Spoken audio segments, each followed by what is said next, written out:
Greetings fellow chasers, Daikokuten is here and this is going to be an interesting one.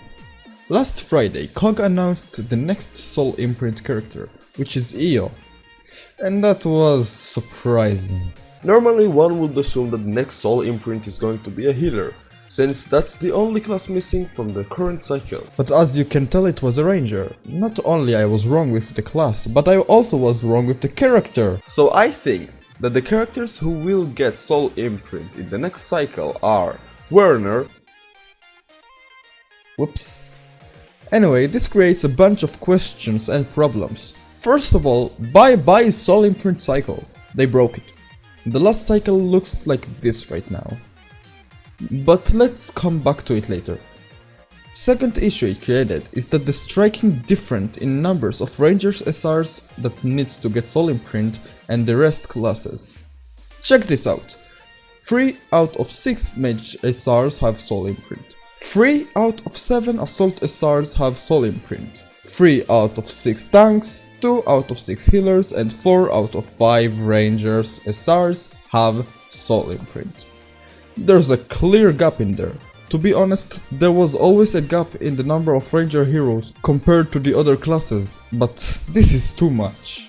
4 out of 5? We're almost done with the entire class. It will get power creeped. Assault got 7 characters. Why not bringing an Assault Soul Imprint instead and kind of balancing the gap? Anyway, we can't change what has already been decided, so instead let's look into the future of SR and Soul Imprint releases. What's next? Last episode I said that it is most likely that the next SR will be a healer, and on that note, I am 100% sure that I was right. See, I said in previous episode that between every SR release, 3 existing SR get Soul Imprint.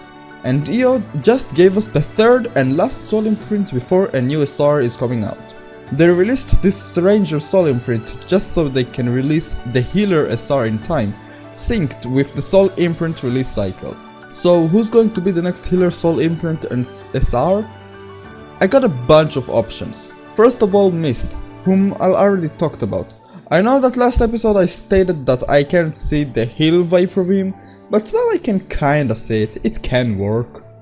Next, a surprising option that was revealed last Friday. It's Baldinar with a brand new flashy artwork that looks like a Soul Imprint to me. So he might be a new SR. The only problem is that as a boss he is a mage, so less likely for now. The third option is Cindy, which again used to be a playable mage A rank, but imagine the next. Trying to find ways to save Kyle and reverse his transition into a demon god, Cindy decided to let go of her knowledge of offensive magic and rather focused on restoration magic, hoping to find a way to revert the demonization on Kyle and save her family. And thus became a healer. Doesn't that sound so epic? I would really respect Cindy if that will be the case. The last option for the new healer SR is... you guessed it, Uno. I mean, just make an offensive healer that sucks blood or something. At this point, I really don't care, just bring him in! And well, that will be it for today, fellow chasers. Tell me what you think of the sudden change in the cycles. It's really hard to determine the upcoming Soul Imprint cycle. We'll have to wait and see.